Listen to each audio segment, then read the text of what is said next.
Hello and welcome to Loppy Loves Iceland. If you haven't been here before, my name is Lauren and on this channel I talk about my life as an immigrant living in Iceland.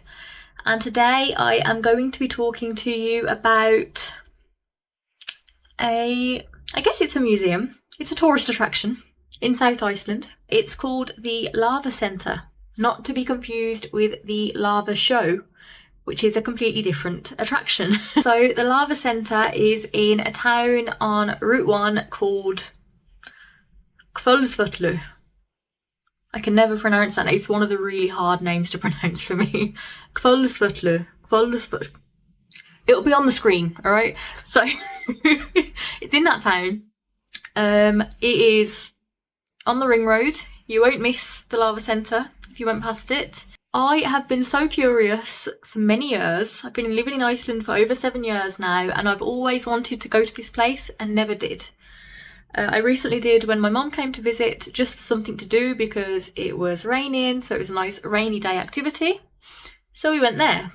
Just as a side note, if you ever go to Hvolsvöllur or the Lava Centre, there is a really good pizza place there, a little bit off the beaten track, called Gallery Pizza. Not a lot of people know about it because it is not on the ring road, it's a little bit in the town. Highly recommended. Anyway, back to what we're talking about, the Lava Centre. We went inside and first impression, honestly, wasn't great. It was a little bit underwhelming. It's a big room that you walk into. There's a big map of Iceland in the centre. It's a little bit interactive. There's a few things on the wall. I think different volcanoes from what I remember, like information, and also some big picture frame full of rock samples or dirt samples in layers. Can't actually remember what each layer means, but that was pretty interesting to look at. But besides that, it didn't look like there was that much to do there. There was a few doors going off the main room, but it looked like it was going to be quite small exhibitions in those rooms, to me at least. There is two options. There was the option to pay for a ticket for full access to everything, and a cheaper ticket where I think only gave you access to the little cinema room and to the viewing deck on the roof. We almost went for that one because the full price ticket was quite expensive for a museum in Iceland. We did go for the full price ticket in the end. So the first thing that we did, we went into the cinema room for the show. There was a lot of very good footage of Eyjafjallajökull, which is the volcano in 2010 that erupted and caused all of the flight chaos across Europe.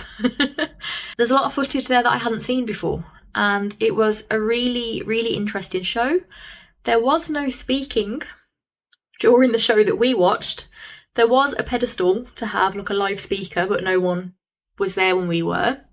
And at the end of the show there was credits for like the script writing, which we found quite funny because there was literally not a word spoken when we were there, but I'm sure there is at some point. Just don't know if there's a time that they have a live speaker talking along and narrating. But the show itself was okay. Again, a little bit underwhelming. And I was worried that that was going to be the best part of the museum and that we should have bought the cheaper ticket. However, I was wrong. We went into one of the doors and we were taken along this corridor of kind of red, wavy, patterned wall that was glowing red like lava, and it had the years listed on some of these panels. And there was a little bit of information at the top about like eruptions that had happened on some of those years when there was eruptions, but it was quite ominous that there was also the future years as well. And obviously they have to have that if there is eruptions, you know, in the next few years. They've got the space to add that information on, but that was quite ominous. That corridor took you to a big room that had this big dome in the middle that looked like the Earth. And there was a railing all around and you could spin the railing to change what was on the dome. I can't remember if it was like the tectonic plates splitting, but there was some change going on anyway. And how it ends is the dome becomes just this big dome of lava. And that dome of magma was pretty scary. On the wall there was some interactive screens where I think you could pull apart tectonic plates on that one maybe, or cause an earthquake. And then you went through a corridor to the next exhibit, and this corridor was really cool. It was an earthquake corridor that would actually shake, and I think that it was showing the magnitude of Suðurlandsskjálfti, which was the big earthquake here in Selfoss and Hveragerði in 2008, I think it was. I've seen video footage of it, it looked terrifying. And this corridor was shaking, but what was also very important is you could also hear the sound of the earthquake, which was something that surprised me when I experienced my first earthquake in Iceland. I don't know why, but I always expected it just to be shaking. I can handle the shaking of an earthquake. What really scares me is the sound that they make, and nothing could have prepared me for that. So I'm really glad that they actually include the sound in this experience, because it is really intimidating and really scary hearing an earthquake.